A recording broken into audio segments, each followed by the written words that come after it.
এই যে টেক্সট বুকটা, এখানে লেখা দ্বিতীয় শ্রেণী। আপনার সবাই এটার সাথে পরিচিত নিশ্চয়ই, আপনার টিচার দ্বিতীয় শ্রেণী।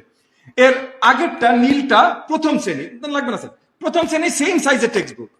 ক্লাস 1-এর একটা 6 বছরের বাচ্চা এই টেক্সট বুক নিয়ে এসে ঘুরবে? এইটাতে সে ইন্টারেস্টেড হবে?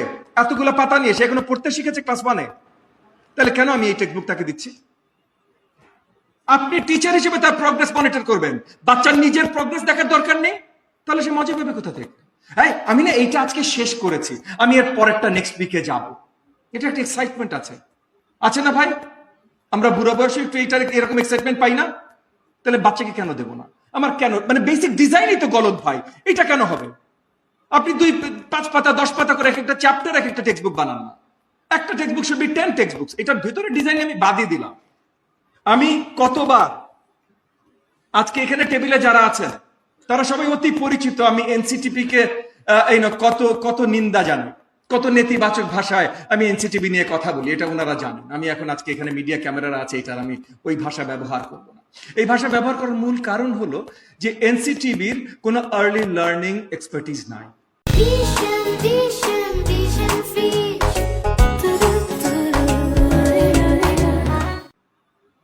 আমার প্রাথমিকের দরকারই ভাই আর্লি লার্নিং এক্সপার্টিজ, অন্য কোনো কিছু আমার দরকার নাই। রকেট সায়েন্স শিখাইতে আসিনি আমি প্রাথমিক বিদ্যালয়, ফাউন্ডেশনাল লার্নিং দিতে এসেছি, বেসিক ভাষা শিক্ষা দিতে এসেছি, বেসিক নিউমারেসি শিক্ষা দিতে এসেছি। এই জিনিসটা যতক্ষণ পর্যন্ত আপনি না বুঝবেন, বেসিক ভাষা শিক্ষার জন্য কি লাগে, যেমন আজকে ওনারা জানালেন না যে একটা সায়েন্স আছে, pedagogy is actually a science. এটা র্যান্ডম আলোচনা না, হ্যাঁ এখনো এটা ইনএক্সাক্ট সায়েন্স, মানে মেকানিক্যাল ইঞ্জিনিয়ারিং এর মতো এক্সাক্ট সায়েন্স এখনো হয়নি, তবে কাজ চলছে। তো অলরেডি এটা অনেক ডেভেলপড সায়েন্স। সো আমরা জানি কোনটার পর কোনটা স্ট্রাকচারালি কি আর কিসের পর কি আসলে শিক্ষাটা আরো ভালোভাবে হয়। আমরা সেটা ব্যবহার করি না ভাই, আমরা তো সেটা ব্যবহার করি না। তাহলে এখন সময় এসেছে সেগুলো ব্যবহার করা। কিন্ডারগার্টেনে আমি কি শেখাবো, ক্লাস 1-এ কি শেখাবো, 2-তে কি শেখাবো, 3-তে 4-এ 5-এ সব ভিন্ন হবে।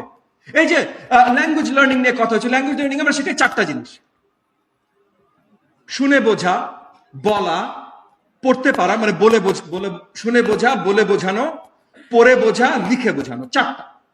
আপনার ক্লাস 1-এ সবচেয়ে বড় কম্পোনেন্ট হবে শুনে বোঝা। ক্লাস 2-তে যে বলে বোঝানোর কম্পোনেন্ট আরো বেশি বড় হবে। 3-তে যে ভালোভাবে পড়তে পারছেন ওই কম্পোনেন্ট আরো বেশি আপনার ফোর্স দিতে হবে। 4-5-এ যে আস্তে আস্তে লিখে বোঝানো কম্পোনেন্টে আপনার ইন্টেন্সিটিটা বাড়বে। এটা যখন আমি আপনাদেরকে বললাম, আপনার কাছে মনে হলো না কমন সেন্স? কমন সেন্স তো, তাহলে আমার কারিকুলাম কেন এইভাবে সাজানো না?